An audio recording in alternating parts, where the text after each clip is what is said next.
panoorin natin itong mga idol. So ano na naman tong menu na to. Yellow. Nilalagyan ng food color.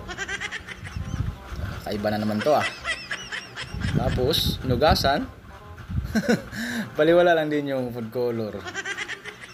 Nilalagyan food color tapos nugasan. Iba na naman to parang mikos-mikos na naman to di ba baliwala lang din yung food color.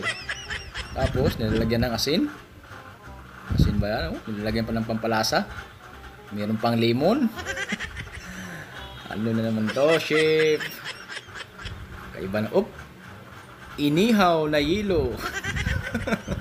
Inihaw na yelo. Tapos, tinakpan. Hindi rin siya natunaw, Hindi rin siya natunaw. Tapos, ano na naman gagawin yan? Dinurog na yung yelo. Tapos, nagisa na ng sibuyas, saka luya. Tapos, itlog. Bawang sibuyas pala. Tapos, itlog.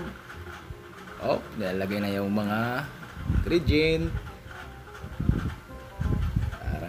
Nilalagay na yung yelo. May dahon-dahon pa. Baliwala lang din yung kulay sa yelo. Tapos, nilalagyan ng pampalasa. Kamatis. Kakaiba talaga to, chef. Ano na? Finished product na? Finished product na,